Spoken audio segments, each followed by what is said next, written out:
नमस्कार दोस्तों, स्वागत है आप सभी का अपने YouTube चैनल एसजी पाठशाला स्पीड मैथ में। जहां पर कि आज हम लोग अपना क्लास कंटिन्यू करते हुए कहां पहुंच चुके हैं, क्लास नंबर 6 में पहुंच चुके हैं। बाकी का आपका क्लास जो भी है 1 से लेके 5 तक इसी चैनल पर अपलोड कर दिया गया है। उसका प्लेलिस्ट भी बना हुआ है, तो आप उसे अच्छे से क्या कर सकते हैं, वॉच आउट कर सकते हैं। उसके बाद आप इस क्लास में आइए और आपको काफ़ी अच्छे ढंग से समझ में भी आएगा। फिलहाल के लिए आप इस क्लास में कंटिन्यू क्या कीजिए, बने रहिए। तो आज हम लोग क्या पढ़ने वाले हैं, आज हम लोग जो पढ़ने वाले हैं अभिकेंद्रिय त्वरण पढ़ेंगे। क्या पढ़ेंगे हम लोग? अभिकेंद्रिय त्वरण, जिसे हम लोग क्या बोलते हैं, सेंट्रीपिटल एक्सेलरेशन बोलते हैं। ठीक है, ये चीज आप लोगों ने हर जगह सुना भी होगा, सेंट्रीपिटल के बारे में, अभिकेंद्र के बारे में, त्वरण के बारे में हम लोगों ने त्वरण पढ़ा भी है अच्छे ढंग से। ठीक है ना। और आगे क्या पढ़ेंगे हम लोग? अभिकेंद्रीय बल, जिसे हम लोग क्या बोलते हैं, सेंट्रीपिटल फोर्स बोलते हैं। ठीक है, तो इस क्लास में हम लोग इन्हीं दो चीज को क्या करेंगे, अच्छे ढंग से डिस्कस करेंगे। और इसका जो फॉर्मूला होता है उसे भी हम लोग क्या करेंगे, उसका डेरिवेशन देखेंगे, वो किस तरीके से फॉर्मूला आया है, और उस फॉर्मूले को प्रूव भी करने का कोशिश करेंगे। तो आप इस क्लास में क्या कीजिए, बने रहिए और अपने दोस्त के बीच में क्या कर सकते हैं, ये क्लास को शेयर कर दीजिए, ताकि आपका जो भी फ्रेंड वगैरह है जिसको नीड है इस चीज का, तो वो भी सीख सकता है आसानी से। ठीक है, अगर आपको ये क्लास पसंद आएगा तो आप लास्ट में एक लाइक कर सकते हैं। ठीक है, तो चलिए हम लोग अपने क्लास को क्या करते हैं, शुरू करते हैं। ठीक है, देखिए आपका सबसे पहले ही आया है, क्या है, अभिकेंद्रीय त्वरण। त्वरण तो आप लोगों ने पढ़ा ही है कि त्वरण क्या होता है। ठीक है, आप लोग जानते हैं त्वरण क्या होता है। त्वरण जो होता है वेग में परिवर्तन की दर होता है। क्या होता है? त्वरण वेग में परिवर्तन की दर। और वो कब? प्रति सेकेंड, हर एक सेकेंड में जो वेग में परिवर्तन हो रहा है वो आपका क्या कहलाता है? त्वरण कहलाता है। लेकिन अगर यहाँ पे देखा जाए आपके इस क्लास में, तो हम लोग यहाँ पे क्या पढ़ेंगे, केवल त्वरण नहीं पढ़ेंगे। त्वरण से रिलेटेड जो है, त्वरण किसके ऊपर एक्ट कर रहा है, अभिकेंद्रीय त्वरण के तौर पर यहाँ पे हम लोग पढ़ेंगे। क्या पढ़ेंगे? Centripetal acceleration. तो इसका हम लोग डेफिनेशन देख लेते हैं, क्या होता है सेंट्रीपिटल एक्सेलरेशन का। तो इसका जो डेफिनेशन होता है, जब कोई वस्तु, ठीक है, कोई ऑब्जेक्ट है जो वृत्ताकार पथ पर क्या कर रही है, आप जानते हैं वृत्ताकार पथ क्या होता है। वृत्ताकार, वृत्त मतलब क्या होता है, सर्कल होता है। ठीक है, वृत्त को सर्कल बोल रहे हैं हम लोग, और पथ माने क्या हो गया, रास्ता, जो कि ऐसा रास्ता जो कि क्या हो, सर्कल हो, गोल हो। ठीक है, तो कोई ऑब्जेक्ट क्या कर रहा है, सर्कल पे, सर्कल का जो पाथ है उसके ऊपर क्या करती है, घूमती है। ठीक है, कोई ऑब्जेक्ट क्या कर रहा है, सर्कुलर पाथ पे घूम रही है, तो उसकी जो गति होगी, उसमें जो क्या होगा, वो रोटेशन कर रहा है, घूम रहा है, तो उसमें कुछ ना कुछ क्या होगा, गति होगा ही।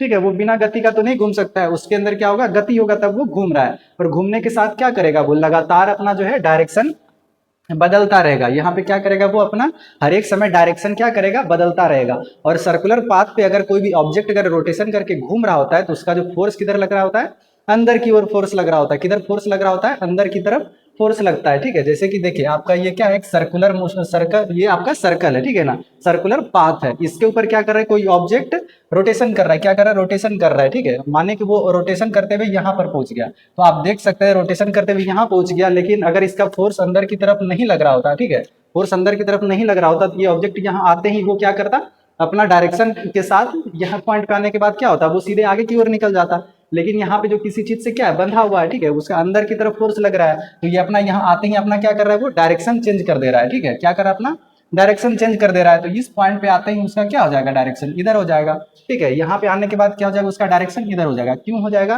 क्योंकि आपका जिसका फोर्स किधर लग रहा है, सेंटर की तरफ लग रहा है, और कोई ऑब्जेक्ट को वो क्या कर रहा है, अपनी तरफ खींच रहा है। तो जैसे कि यहाँ आने के बाद वो अपना डायरेक्शन चेंज करके इधर की तरफ आ गया, यहाँ से फिर इधर आ गया। ठीक है, जैसे एग्जांपल के तौर पे आप क्या समझ सकते हैं, जैसे कि आप देखिए कोई किसी रस्सी के साथ किसी ऑब्जेक्ट को बांध के गोल गोल क्या करते हैं, घुमाते हैं। ठीक है, तो आपका रस्सी क्या है, यहाँ माने कि यहाँ तक आपका रस्सी है, यहाँ पे कोई ऑब्जेक्ट है, जैसे वो आगे बढ़ना चाहेगा तो फिर आपका रस्सी क्या करेगा, उसको अपनी तरफ फोर्स लगा के खींच लेगा उसको, ताकि वो फिर क्या करेगा, अपना डायरेक्शन चेंज कर लेगा। ठीक है, इसी तरीके से वो क्या करेगा, हर एक समय में अपना डायरेक्शन चेंज करेगा। लेकिन यहाँ पे क्या है, आपका जो इसमें जो वेलोसिटी रहेगा, जैसे इसमें कुछ वेलोसिटी रहेगा, ठीक है, यहाँ जो ऑब्जेक्ट पहुंचा इसमें कुछ वेलोसिटी होगा, इसमें भी कुछ वेलोसिटी होगा। ठीक है, लेकिन ये दोनों जो वेलोसिटी होगा, इसमें जो वेग है वो समान रहेगा, वो बदलेगा नहीं, कभी चेंज नहीं होगा। इसीलिए अगर जहाँ पे आपका वेलोसिटी चेंज नहीं हो रहा है, तो हम लोग वेग, वेग किसे बोल रहे हैं, हम लोग वेग उसी को बोल रहे हैं। एक्सेलरेशन किसे बोल रहे हैं, त्वरण क्या बोल रहे हैं, वेग में परिवर्तन की दर। किसे बोल रहे हैं, वेग में परिवर्तन की दर। लेकिन आप यहाँ देखें तो वेग में क्या हो रहा है, परिवर्तन नहीं हो रहा है। ठीक है, यहाँ पे क्या नहीं हो रहा है, वेग में परिवर्तन नहीं हो रहा है। और आपका जहाँ वेग में परिवर्तन नहीं होगा, लेकिन उसमें अगर डायरेक्शन चेंज हो रहा होगा, तो वो आपका किस में आ जाएगा, आपका अभिकेंद्रीय त्वरण में आ जाएगा। किस में आ जाएगा, अभिकेंद्रीय त्वरण में। अगर इसी के साथ क्या होता है, डायरेक्शन नहीं बदल रहा होता, ठीक है, डायरेक्शन नहीं बदल रहा तो होता, तो वो क्या हो जाता, रेखीय त्वरण हो जाता। क्या हो जाता, वो रेखीय त्वरण हो जाता। क्या हो जाता, रेखीय त्वरण, रेखीय त्वरण होता। क्या होता वो, रैखिक त्वरण होता है। रैखिक त्वरण में क्या होता है, प्रति सेकंड जो होता है वेग में परिवर्तन की दर आपका क्या कहलाता है, रेखीय त्वरण कहलाता है। उसमें डायरेक्शन आपका चेंज नहीं होता है। जहां पे डायरेक्शन चेंज नहीं होगा आपका रैखिक त्वरण कहलाएगा, लेकिन जहां पे आपका डायरेक्शन चेंज हो रहा है लेकिन यहाँ पे आपका वेलोसिटी क्या रहेगा, समान रहेगा, इसमें चेंज नहीं होगा, तो वो आपका क्या कहलाएगा, अभिकेंद्रीय त्वरण। और ये अभिकेंद्र का मतलब क्या हो गया, आपका जो ये फोर्स लग रहा है अंदर की तरफ लग रहा है, क्या लग रहा है, फोर्स अंदर की तरफ लग रहा है। ठीक है, यहाँ पे जो फोर्स लग रहा है अंदर की तरफ लग रहा है, तो इसीलिए हम लोग इसे क्या बोल रहे हैं, अभिकेंद्रीय त्वरण बोल रहे हैं। नाम से भी पता चल रहा है अभिकेंद्रीय, जो कि अंदर की तरफ, इसका फोर्स किधर लग रहा है, अंदर की तरफ लग रहा है। यहाँ से भी फोर्स किधर लग रहा है, अंदर की तरफ। यहाँ से भी फोर्स किधर लग रहा है, अंदर की तरफ फोर्स लग रहा है। तो आपका अभिकेंद्री का मतलब वही हो गया। और त्वरण भी आप समझ गए, त्वरण क्या होता है। ठीक है, तो उसी का यहाँ पे क्या लिखा था, आपको डेफिनेशन लिखा था। ठीक है, तो आप देख सकते हैं एक बार और अच्छे तरीके से। वस्तु जो है क्या कर रही है, वृत्ताकार पथ पर, यहाँ पे वृत्ताकार पथ पर है, घूमती है, तो उसकी गति की दिशा लगातार बदलती रहती है। तो जैसे आपने यहाँ क्या दिख रहा है, आपको क्या दिख रहा है कि आपका जो कोई ऑब्जेक्ट है वो हमेशा हर एक पॉइंट पे क्या करे, हर एक पॉइंट वो अपना क्या करेगा, डायरेक्शन चेंज करते रहेगा। क्या करते रहेगा, डायरेक्शन चेंज करते रहेगा, लेकिन इसका जो वेलोसिटी है समान रहेगा। हर एक पॉइंट पर इसका वेलोसिटी क्या रहेगा, समान रहेगा, चेंज नहीं होगा। ठीक है, आप देख सकते हैं इस दिशा के कारण जो त्वरण उत्पन्न होता है, ठीक है, इस डायरेक्शन के कारण, किसके कारण, यहाँ पे इस चीज को ध्यान देने वाला बात है, किसके कारण बोल रहा है यहाँ पे, दिशा के कारण, पथ के कारण जो त्वरण उत्पन्न होता है उसे अभिकेंद्रीय त्वरण कहते हैं। सॉरी, मेन रीजन अभिकेंद्रीय त्वरण बनने का रीजन क्या हो गया, डायरेक्शन ये हमेशा हर एक पॉइंट पे चेंज कर रहा है, इसीलिए क्या बन गया आपका अभिकेंद्रीय त्वरण। और डायरेक्शन चेंज करने का रीजन क्या हो गया कि इसका फोर्स अंदर की तरफ लग रहा है। क्या हो गया, फोर्स अंदर की तरफ लग रहा है, इसीलिए क्या बन गया ये अभिकेंद्रीय त्वरण। और इसमें वेलोसिटी समान, दो पॉइंट्स आपको याद रखना है। इसमें जो है आपका वेलोसिटी चेंज नहीं होगा, आपका डायरेक्शन हमेशा बदलते रहेगा। लेकिन अगर जहां पे आपका क्या वेलोसिटी चेंज हो रहा है प्रति सेकंड, तो आपका किस में आ जाएगा, रेखीय त्वरण में आ जाएगा, और वहां पे डायरेक्शन नहीं बदलेगा, वो रेखीय दिशा में चलेगा, एक सीधी रेखा में। ठीक है, यह हमेशा केंद्र की ओर क्या करती है, होती है। यह जो क्या होगा, हमेशा केंद्र की तरफ होती है। तो आप देख सकते हैं फोर्स हमेशा क्या है, केंद्र की तरफ है। ऑब्जेक्ट चाहे यहाँ पे पहुंच जाए, यहाँ पे किसी भी पॉइंट पे हो, लेकिन उसका फोर्स हमेशा किधर लगेगा, सेंटर की तरफ लगेगा। ठीक है, तो यही बोला जा रहा है यहाँ पे, यह हमेशा जो है केंद्र की तरफ ही होगा। तो हमको उम्मीद है कि आप अच्छे ढंग से इस चीज को समझ पाए होंगे कि आपका जो अभिकेंद्रीय त्वरण क्या है, त्वरण और अभिकेंद्रीय त्वरण ये दोनों में क्या अंतर है। ठीक है, तो आप रेखीय त्वरण भी समझ गए क्या हो रहा है, और आपका ये अभिकेंद्रीय त्वरण क्यों बन रहा है, अभिकेंद्रीय त्वरण और उसका डेफिनेशन क्या होता है, आप अच्छे ढंग से समझ गए होंगे। ठीक है, तो हम लोग आगे बढ़ते हैं। बाकी आपका अभिकेंद्रीय त्वरण हो गया, तो इसका एक फॉर्मूला भी होता है। क्या होता है, इसका एक फॉर्मूला होता है। चलिए हम लोग उस फॉर्मूले के ऊपर बात करते हैं। ठीक है, देखिए हम लोग इसका फॉर्मूला जो होता है, सेंट्रीपिटल फोर्स का क्या होता है, सेंट्रीपिटल फोर्स का जो फॉर्मूला होता है, देखिए यहाँ पे क्या लिखेंगे हम लोग, यहाँ पे लिख देते हैं, एक सेकेंड, फॉर्मूले को यहाँ पे देखेंगे आखिर आपका सेंट्रीपिटल फॉर्मूला क्या होता है, सेंट्रीपिटल एक्सेलरेशन का। देखिए हम लोग क्या लिखेंगे सेंट्रीपिटल के लिए, एक्सेलरेशन के लिए हम लोग क्या लिखेंगे, ए लिखेंगे, सेंट्रीपिटल के लिए सी से डिनोट करेंगे। आपका फॉर्मूला फिर क्या बन जाता है, यहाँ पे वी स्क्वायर, क्या बन जाता है, वी स्क्वायर बाय आर बन जाता है। ठीक है, आपका यहाँ पे वी स्क्वायर क्या है, वेलोसिटी है, आपका यहाँ पे वी स्क्वायर क्या है, वेलोसिटी है। ये आपका क्या है, ये फॉर्मूला है किसका, सेंट्रीपिटल एक्सेलरेशन का। आपका सी से क्या डिनोट किया जा रहा है, सेंट्रीपिटल, और ए से एक्सेलरेशन को डिनोट किया जा रहा है। और आपका यहाँ पे क्या वेलोसिटी का स्क्वायर है, बटे में क्या है, आर है। तो अब हम लोग क्या करेंगे, यहाँ पे इसको हम लोग एक तरीके से चलिए प्रूव करके देखते हैं कि आखिर हम लोगों ने जो डिफिनेशन में पढ़ा एक्चुअल में वो अप्लाई हो रहा है कि नहीं हो रहा है, और ये फॉर्मूला किस रूप में यहाँ पे मौजूद है, उसे हम लोग अच्छे ढंग से समझते हैं। ठीक है, इसको समझने के लिए हम लोग क्या करेंगे, एक डायग्राम लेते हैं। कौन सा डायग्राम लेंगे हम लोग, सर्कुलर पाथ लेंगे। ठीक है, सर्कुलर पाथ लेंगे। तो आपका मानिए ये क्या है, सर्कल है। ठीक है, आपका क्या ये सर्कुलर पाथ है, तो जहां पे आपका क्या होता है, एक सर्कल, अगर कोई भी सर्कल बनता है तो उसमें जानते हैं आप क्या होता है, सेंटर होता है। एक क्या होता है, सेंटर होता है। सेंटर से आपका कुछ ना कुछ क्या होता है, यहाँ पे आपका रेडियस बनता है। क्या बनता है, आपका रेडियस बन रहा है। और आप जानते हैं कि आपका यहाँ रेडियस बना है, तो इसका मतलब क्या है, फोर्स वगैरह, मानिए कि यहाँ पे हर एक पॉइंट्स में कोई ऑब्जेक्ट यहाँ पे क्या कर रहा है, मूव कर रहा है, गति कर रहा है। ठीक है, क्या कर रहा है, ऑब्जेक्ट गति कर रहा है। तो मानिए अगर वो ऑब्जेक्ट कहाँ आ रहा है, आपका इस पॉइंट पर आ रहा है। कहाँ पे आ रहा है, इस पॉइंट पे आ रहा है। ठीक है, अगर वो अंदर की तरफ उसका फोर्स नहीं लग रहा होता, अगर उसका अंदर की ओर फोर्स नहीं लग रहा होता, तो वो ऑब्जेक्ट यहाँ आते ही क्या करता, वो अपना डायरेक्शन नहीं बदलता, वो बल्कि क्या करता है, वो सीधे ऊपर की ओर निकल जाता। किधर निकल जाता है, वो सीधे ऊपर की ओर। अपना जो डायरेक्शन, जिस डायरेक्शन में ये आया, वो अपना डायरेक्शन चेंज करते ही सीधा निकल जाता है, वो अपना डायरेक्शन चेंज नहीं करता। ठीक है, जब यही ऑब्जेक्ट यहाँ पे जो है, इस ऑब्जेक्ट को हम लोग क्या मान लें, ठीक है, क्या मान लेते हैं, ए ऑब्जेक्ट है। और यही ऑब्जेक्ट जब आपका यहाँ पे आ गया, कहाँ पे आ गया आपका, यहाँ पे, माने यहाँ पे आने के बाद वो क्या करेगा, इधर की तरफ आगे बढ़ना चाहेगा। किधर बढ़ना चाहेगा, इधर आगे की तरफ बढ़ना चाहेगा, ठीक है, वो अपना डायरेक्शन अगर चेंज नहीं करे तो वो किधर निकल जाएगा, इधर आगे निकल जाएगा, ठीक है। तो ये आपका ऑब्जेक्ट दूसरा हो गया, वही ऑब्जेक्ट है, ठीक है, लेकिन हम लोग इससे इसे किससे डिनोट कर देते हैं, बी से डिनोट कर देते हैं। इसे आप लोग क्या कीजिए, सेंटर से मैच कर दीजिए, क्या कीजिए, सेंटर से मैच कीजिए, ठीक है। तो आपका यहाँ पे क्या बन के आ रहा है, थीटा निकल के आ रहा है। कौन सा थीटा निकलेगा, डेल्टा थीटा, क्या डेल्टा थीटा निकलेगा। क्यों निकलेगा, क्योंकि वो दोनों का बीच का क्या है, डिफरेंस है, डेल्टा थीटा। और ये आपको हम लोग क्या मान लेते हैं, सेंटर को वो मान लेते हैं, ठीक है। और आपका ये क्या है, कुछ ना कुछ ये वेलोसिटी के साथ यहाँ से निकलेगा। अगर ये ऑब्जेक्ट चल रहा है तो इसका कुछ ना कुछ क्या है, वेलोसिटी है। और यहाँ जो वेलोसिटी सेम है और ये ऑब्जेक्ट जो यहाँ पहुंचा उसका वेलोसिटी क्या होगा, समान ही रहेगा, वेलोसिटी चेंज नहीं होगा, ठीक है। तो इसे हम लोग v1 लिख लेते हैं और इसे फिलहाल के लिए हम लोग क्या लिख लेते हैं, v2 लिख लेते हैं। लेकिन यहाँ पे v2 से ये नहीं समझना है कि आपका जो वेलोसिटी चेंज हो रहा है, वेलोसिटी चेंज नहीं हो रहा है, आपका यहाँ जो वेलोसिटी है यहाँ भी आपका वही वेलोसिटी रहेगा, ठीक है। अब इससे क्या कर देते हैं, ये दोनों पॉइंट्स को हम लोग क्या कर लेंगे, यहाँ पे मिला लेंगे, ठीक है। ये आपका r है तो ये भी आपका r बन जाएगा, ठीक है। और आपका ये जो ये वाला पॉइंट्स है, आपका जो यहाँ से a से b तक का जो पॉइंट्स है, इसे हम लोग क्या बोलेंगे, डेल्टा r, क्या बोलेंगे हम लोग, इसे यहाँ लिख लेते हैं डेल्टा r, ठीक है। ये आपका क्या है, आपका चाप जो यहाँ पे बन रहा है, क्या बन रहा है, डेल्टा r का बन रहा है, ठीक है। चाप क्या बन रहा है आपका, डेल्टा r का बन रहा है। तो आप देख सकते हैं कि आपका जो किस तरीके से बन के आ रहा है, आपका ये कुछ इस तरीके से बन के आ रहा है, ठीक है। आपका ये ओ यहाँ पे निकल के आ गया, आपका बी ए, और आपका ये आर हो गया, ये आर हो गया, ये डेल्टा थीटा हो गया, और आपका क्या हो गया, ये डेल्टा आर हो गया, ठीक है। कुछ इस तरीके का आपका त्रिभुज निकल के आ रहा है, क्या निकल के आ रहा है, इस तरीके का आपका क्या निकल के आ रहा है, त्रिभुज निकल के आ रहा है, ठीक है। तो हम लोग इसका जो लेंगे, क्या लेंगे, समतल कोण, क्या लेंगे, इसका समतल कोण। आपका जो पहले यहाँ देख लेते हैं, त्रिभुज, ठीक है। त्रिभुज आपका क्या निकल के आया, बी ओ ए, क्या आया है, बी ओ ए, ठीक है।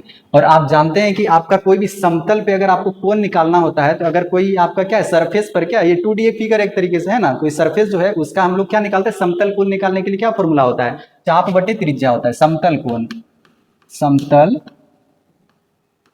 कोण क्या होता है, समतल कोण क्या होता है हमारा फॉर्मूला इसका, चाप बटे त्रिज्या, चाप बटे क्या हो जाता है, त्रिज्या, ठीक है।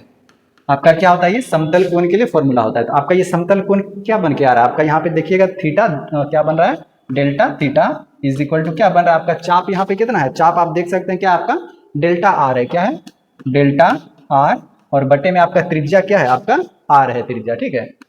क्या है आपका त्रिज्या, आर है। तो ये आपका क्या निकल गया, फर्स्ट इक्वेशन निकल गया, क्या आ गया, फर्स्ट इक्वेशन निकल के आ गया। तो हम लोगों ने इस चीज को पहला जो आप लोगों ने क्या माना, त्रिभुज मान करके फिर हम लोगों ने पहला इक्वेशन निकाला है।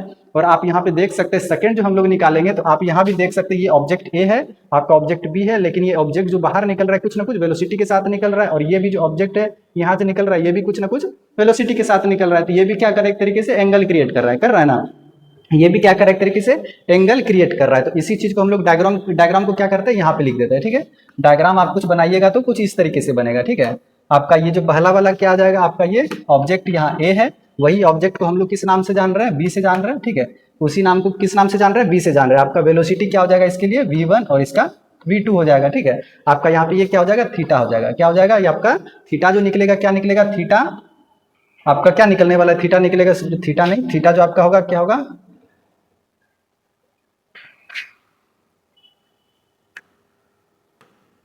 देखिए आपका यहाँ पे थीटा है, आपको क्या देखना है, हम लोग क्या कर रहे हैं, इसी डायग्राम को यहाँ पे जो इसका डायग्राम को है हम लोग एक बड़े लेवल पे यहाँ पे लिख रहे हैं, बड़ा करके लिख रहे हैं, ठीक है। आपका ये ओ बन गया, और आपका यहाँ पे थीटा क्या आ जाएगा, डेल्टा थीटा आ जाएगा, क्या आ जाएगा, ये डेल्टा थीटा आ जाएगा। डेल्टा क्या डिफरेंस को बता रहे हैं, हम लोग इसके बीच के डेल्टा को ले रहे हैं, थीटा को ले रहे हैं, आपका क्या होगा, डेल्टा थीटा। आपका ये क्या हो जाएगा, v1, और ये v2, दूसरा वेलोसिटी हो गया, ठीक है। तो आप यहाँ पे ये देखिएगा तो आपका v1 v2, और बाकी ये जो चाप बन रहा है, चाप क्या हो जाएगा आपका डेल्टा, यहाँ पे क्या लिखेंगे आप, डेल्टा भी लिखेंगे, क्या लिखेंगे, डेल्टा भी वेलोसिटी लिखेंगे, ठीक है। आपका ये फर्स्ट ये बन गया इक्वेशन के लिए, और सेकंड इक्वेशन के लिए हम लोग इसको लेकर के चलना है, ठीक है।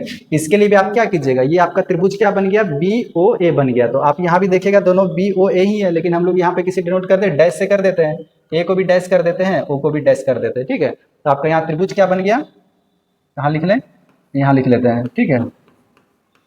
त्रिभुज इसमें है आपका बी ओ ए, बी ओ ए, सभी में क्या लगा लीजिए, आप डैश लगा लीजिए, ठीक है। तो इसके इस त्रिभुज के लिए हम लोग क्या निकालेंगे, समतल कोण निकालेंगे, क्या निकालेंगे, समतल कोण, समतल कोण। तो आप देखिएगा यहाँ पर समतल कोण क्या फॉर्मूला क्या होता है, चाप बटे त्रिज्या, क्या हो रहा है, चाप बटे त्रिज्या, आपका क्या आ रहा है फॉर्मूला, चाप बटे त्रिज्या। तो आपका यहाँ पे चाप देख सकते हैं कि आपका डेल्टा आर है, सॉरी यहाँ पे आपका क्या है डेल्टा बी है, क्या है आपका यहाँ पे चाप डेल्टा बी। आपका समतल कोण क्या है आपका डेल्टा थीटा है। Delta theta is equal to क्या आ गया, चाप आपका क्या हो गया डेल्टा भी बटे डेल्टा। आप देखिए यहाँ पे आपको क्या निकालना है, त्रिज्या निकालना है। क्या निकालना है, त्रिज्या। तो आप जानते हैं कि आपका त्रिज्या यहाँ पे क्या हो जाएगा, आपका त्रिज्या, ठीक है, आपका त्रिज्या जो यहाँ पे है क्या है v1 और v2 है, लेकिन यहाँ पे आपका जो वेलोसिटी है क्या है, चेंज हो रहा है, नहीं हो रहा है यहाँ पे। तो इसीलिए आपको क्या लिखना है, v1 बराबर v2 इज इक्वल टू, आप v लिख सकते हैं, ठीक है, क्या लिख सकते हैं, v1 is equal to v2 बराबर v रहेगा। क्यों, क्योंकि आपका वेलोसिटी चेंज नहीं हो रहा है। यहाँ पे दो ऑब्जेक्ट के, उसी ऑब्जेक्ट के लिए था लेकिन अलग अलग डायरेक्शन के लिए था, इसलिए v1 और v2 लिखा गया था। लेकिन v1 इज इक्वल टू क्या रहेगा, हमेशा v2 रहेगा और ये v के बराबर रहेगा। तो आपका त्रिज्या क्या बन के आ गया, आपका v बन के आ गया, ठीक है, वेलोसिटी। तो ये आपका क्या हो गया, सेकंड इक्वेशन हो गया। क्या हो गया आपका, सेकंड इक्वेशन हो गया। जहां पे आप देख सकते हैं यहाँ भी डेल्टा थीटा है, यहाँ पे आपका डेल्टा थीटा है। तो यहाँ पे आप देखिए एलएचएस बराबर है, तो हम लोग आरएचएस को भी क्या कर दे, बराबर कर देते हैं, ठीक है। ठीक है, तो यहाँ पे अगर आप ये दोनों को बराबर कीजिएगा फर्स्ट और सेकंड इक्वेशन से, जैसे कि आप देखिए फर्स्ट एंड सेकंड इक्वेशन से हमको लेकर के चलना है, ठीक है। जहाँ पे ये दोनों इक्वल है तो हम लोग क्या करते हैं, डेल्टा आर लिख सकते हैं ना, डेल्टा आर बटे आर, और आपका बराबर क्या हो गया डेल्टा भी बटे भी, ठीक है। तो ये इक्वल हो सकता है, यहाँ पे। अब आपको क्या करना है, इसमें डेल्टा टी से भाग देना है। क्या करना है, डेल्टा टी से भाग करना है, डिवाइड बाय डेल्टा टी, ठीक है।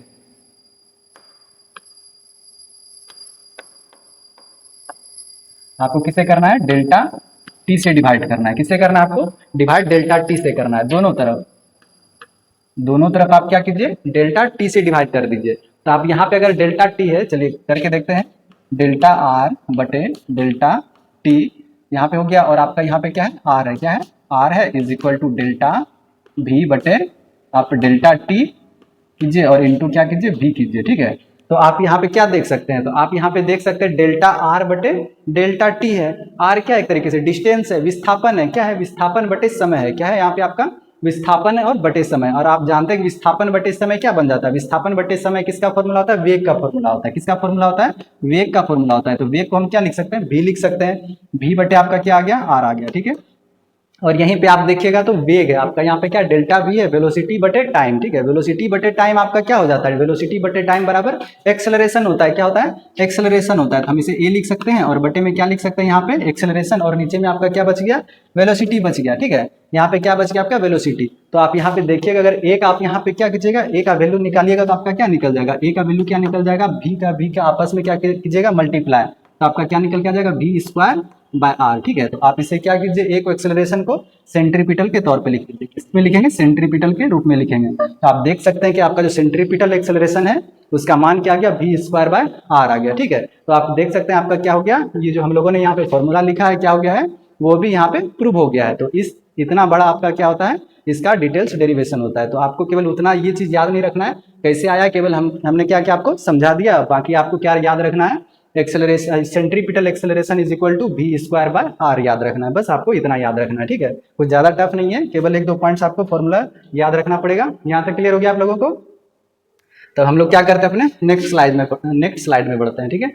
आपका ये फॉर्मूला हो गया। अब देखिए आप लोगों ने सेंट्रीपिटल एक्सेलरेशन पढ़ लिया, अब आगे क्या पढ़ना है आपको, सेंट्रीपिटल फोर्स। और सेंट्रीपिटल एक्सेलरेशन के साथ भी हम लोगों ने क्या पढ़ लिया था, सेंट्रीपिटल फोर्स। वो फोर्स क्या था, जब वो एक्सेलरेशन कर रहा था, एक्सेलरेशन नहीं, कोई ऑब्जेक्ट जब क्या कर रहा था, गति कर रहा था, गति करते समय वो क्या कर रहा है, हर एक पॉइंट को अपना डायरेक्शन को चेंज कर रहा है, लेकिन वेलोसिटी उसका समान उतना ही बना रह रहा है, जिसके कारण वो उसका वेलोसिटी समान रहने के कारण और डायरेक्शन चेंज करने के कारण ही वो अभिकेंद्री त्वरण कहला रहा था। और वो जब डायरेक्शन अपना चेंज कर रहा है तो उसके समय क्या हो रहा है, उसका जो फोर्स लग रहा है किधर, अंदर की तरफ लग रहा है, उसका जो बल लग रहा है अंदर की तरफ लग रहा है, वही आपका क्या कहला जाता है, कहलाता है आपका अभिकेंद्रीय बल कहलाता है। वही क्या कहलाता है, आपका अभिकेंद्रीय बल कहलाता है, ठीक है।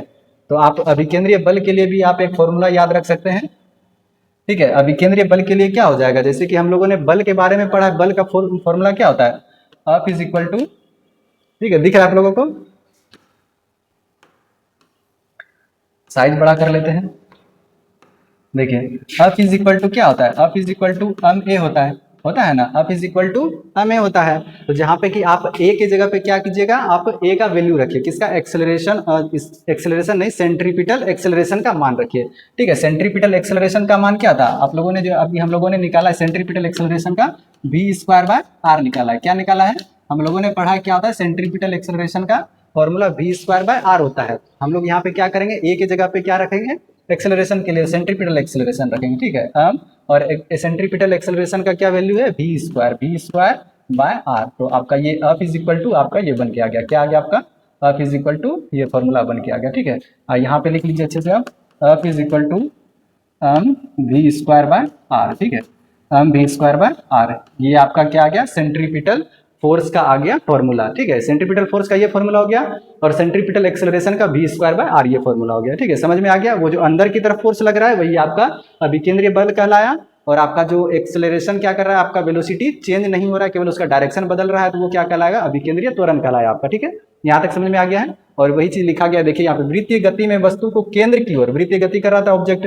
खींचने वाला बल जो होता है अंदर की ओर खींचने वाला बल क्या कहलाया, अभिकेंद्रीय बल कहलाया। ठीक है, ये क्लियर हो गया है। बाकी देखिए एग्जांपल के तौर पे क्या हो गया, पत्थर को रस्सी से घुमाते हैं हम लोग, जब पत्थर को क्या कर रहे हैं, रस्सी से घुमाते हैं, तो आप देखते हैं कि वो हमेशा अगर आप छोड़ दीजिएगा तो वो जिस डायरेक्शन में जैसे आया वो बाहर की तरफ भी चला जाएगा, लेकिन आप उसे क्या करें, अपने से पकड़ के रखें तो उसका फोर्स जो अंदर की तरफ ही लग रहा है, क्या लग रहा है, उसका फोर्स अंदर की तरफ लग रहा होता है। ठीक है, रस्सी, पत्थर को रस्सी से खींच रहे हैं, रस्सी से खींचता है, यही अभिकेंद्रीय बल कहलाता है। पत्थर गोल घूमता है, क्या होता है, पत्थर गोल गोल घूम रहा होता है। ठीक है, रस्सी अगर टूट जाने पे क्या हो जाएगा, वो बाहर चला जाएगा, क्योंकि वो अपना हमेशा डायरेक्शन बदल रहा है, और उसी डायरेक्शन में वो डायरेक्ट आगे निकल जाएगा। अभिकेंद्रीय त्वरण समझ गए आप लोग क्या होता है, दिशा बदलने का कारण। अभिकेंद्रीय त्वरण क्यों हो रहा है, क्योंकि वो वेलोसिटी क्या कर रहा है हमेशा अपना, और वेलोसिटी नहीं, ऑब्जेक्ट क्या कर रहा है हमेशा, अपना डायरेक्शन बदल रहा है, और आपका वेलोसिटी हमेशा समान ही रहेगा। अभिकेंद्रीय बल क्या हो गया आपका, अभिकेंद्रीय बल आप लोगों ने पढ़ा है उस त्वरण को पैदा करने वाला कारण। क्यों कारण ऐसा हो रहा है, क्योंकि फोर्स आपका अंदर की तरफ लग रहा है, यही रीजन है आपका, ताकि जिसे हम लोग क्या बोल रहे हैं, अभिकेंद्रीय बल बोल रहे हैं। ठीक है, आपका जो अंदर की तरफ फोर्स लग रहा है वही आपका अभिकेंद्रीय त्वरण हो रहा है। ठीक है, अभिकेंद्रीय बल, सॉरी। अब हम लोग आगे वाले स्लाइड में बढ़ते हैं। ठीक है, आपके क्लास में आज इतना ही था, हम लोग नेक्स्ट क्लास में और कंटिन्यू करेंगे अपना क्लास। ठीक है, तो आपका जो नेक्स्ट क्लास रहेगा क्लास नंबर 7 रहेगा, और इस क्लास को आप क्या कीजिए, अच्छे ढंग से एक बार में, अगर समझ में नहीं आए तो आप क्या कर सकते हैं, इसे एक बार दोबारा देखिएगा, तो आपको ये जो फॉर्मूला मैंने यहाँ पे एक्सप्लेन किया था आपको अच्छे ढंग से वो समझ में आ जाएगा। ठीक है, बाकी आपके क्लास में आज इतना ही था, हम लोग मिलते हैं अपने नेक्स्ट क्लास में, तब तक के लिए थैंक यू।